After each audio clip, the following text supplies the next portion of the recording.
ঈদ উপলক্ষে ভিন রাজ্য থেকে বাড়ি ফেরার পথে মর্মান্তিক মৃত্যু হলো এক পরিযায়ী শ্রমিকের। ঈদ উপলক্ষে ভিন রাজ্য থেকে বাড়ি ফেরার পথে মর্মান্তিক মৃত্যু হলো এক যুবকের। ঘটনাকে কেন্দ্র করে শোকের ছায়া নেমে এসেছে মালদার ইংরেজবাজার ব্লকের উত্তর ভবানীপুর এলাকায়। জানা গেছে মৃত শ্রমিকের নাম আব্দুল মমিন। পরিবারের স্ত্রী এবং 2 কন্যা সন্তান রয়েছে। ঘটনা সম্পর্কে জানা গেছে পরিবারের আর্থিক অনটন মেটাতে পুনেতে শ্রমিকের কাজে পাড়ি দেন যুবকটি। এরপর ঈদ উপলক্ষে পুনে থেকে বাড়ি ফিরছিলেন যুবক। বাড়ি ফেরার পথে ট্রেন থেকে পড়ে মৃত্যু হয় যুবকের। বৃহস্পতিবার রাতে মৃতদেহ ফিরে বাড়িতে ফিরে আসতে কান্নায় ভেঙে পড়েন পরিবারের লোকজনেরা। এদিকে পরিবারের একমাত্র রোজগারকারী ছিলেন আব্দুল। বর্তমানে তাকিয়ে সরকারি সাহায্যের দিকে। যুবকের অকাল মৃত্যুতে শোকের ছায়া নেমে এসেছে গোটা এলাকা জুড়ে। মালদা থেকে বিশ্বজিৎ মণ্ডলের রিপোর্ট, এনবি বাংলা মিডিয়া। বাড়ি আসছিল কবে সেটা? কালকে এসেছুম তো বাড়িটা।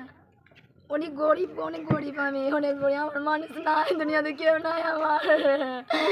আমার মানুষের কেউ নাই। সরকারের জন্য হেল্প চাই, আমার 2টা বাচ্চার জন্য। আমি নিজের জন্য চাই না, আমার 2টা বাচ্চার জন্য। টুয়ার করে চলে গেছে আমার স্বামী। আমি কিছু চাই না, আমি সরকারের কাছে হেল্প চাই, আমি কিছু চাই না। আমার স্বামীর জন্য আমি কিছু চাই না। আমার 2টা পরিবার থাকলে গেলে সুখী, আমি সুখী।